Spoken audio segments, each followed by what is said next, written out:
یہ وہ رویہ ہے جو قوم بنی اسرائیل کا ہمیں سنایا جا رہا ہے کہ اَفَتُؤْمِنُونَ بِبَعْضِ الْکِتَابِ، تم کتاب کا بعض حصہ مانتے ہو، وَتَکْفُرُونَ بِبَعْضٍ، اور بات چھوڑ دیتے ہو۔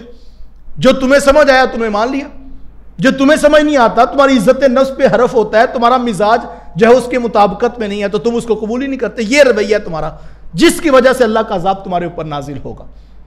مجھے اور آپ کو بھی اس ایک آیت کے اوپر اپنا جائزہ ضرور لینا چاہیے کہ آج ہم بھی تو مرضی کا دین نہیں مانتے۔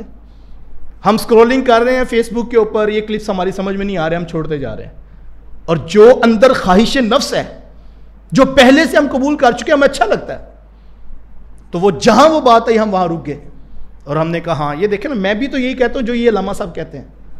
یعنی میں شعوری طور پر کہ قرآن کو پڑھ کے نہیں مانتا کہ میں کیا کہتا ہوں، میری ایک خواہش ہے، میری ایک آرزو ہے، میرے اندر ایک تمنا ہے، وہ تمنا کون سا اسکالر پیش کر رہا ہے، جو چینل وہ بتا رہا ہے، جو یوٹیوبر وہ بتا رہا ہے، جو میری خواہش ہے، تو آئی لائک آئی فالو۔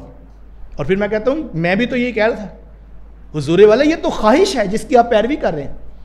آپ قرآن پڑھیے تو قرآن یہی سمجھا رہا ہے، اَفَتُؤْمِنُونَ بِبَعْضِ الْکِتَابِ، کیا تم کتاب کے بعض پر ایمان رکھتے ہو، وَتَکْفُرُونَ بِبَعْضٍ، اور بعض کا انکار کر دیتے ہو، یہ تو منمانی ہوئی۔ اور اگر آپ 2 لمحے کے لیے کربلا کے میدان میں اتریں تو کربلا میں کیا اختلاف ہے؟ یہی ایشو تھا کربلا کا صاحب۔ یزید کلی طور پر دین کا انکاری نہیں تھا، یزید کا ایشو یہ تھا، وہ کہتا تھا مسجد میں نماز بھی چلتی رہے، چوراہے میں شراب بھی چلتی رہے۔ اس کا ایشو یہ تھا، وہ کہتا تھا قتل بھی چلتا رہے، روزہ بھی چلتا رہے۔ دین میں اپنی منمانی چاہتا تھا، دین کا انکاری نہیں تھا، اپنی خواہش کا اسیر تھا اور مرضی کا دین دینا چاہتا تھا۔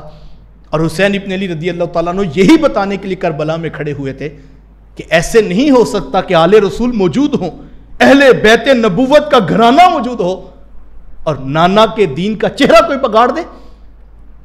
یہ وہ اختلاف تھا جس پر اتنی بڑی قربانی پیش کی گئی۔ میں اپنا جائزہ لوں، آپ اپنے اندر اتریں، کیا آج ہم کربلا کے حمایت میں اس نظریے پہ کھڑے ہیں؟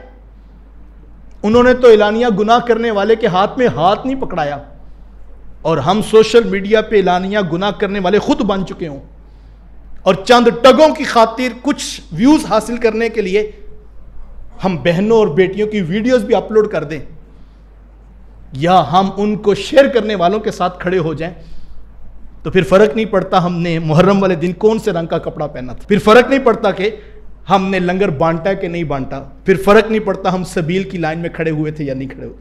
سوال یہ ہے جس اختلاف پر میرے امام کھڑے تھے وہ اختلاف کہاں پہ ہے؟ جس نظریے پہ قربانی پیش کی گئی وہ نظریہ کہاں پہ ہے؟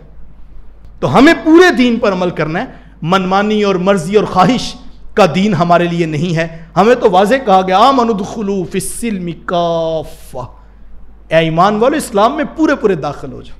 تو مرضی کا مان لینا، مرضی کا چھوڑ دینا ایسا نہیں ہے، آدھا تیتر آدھا بٹیر، یہ اسلام کا مزاج نہیں۔ اسلام ایک رنگ میں تمہیں دیکھنا چاہتا ہے۔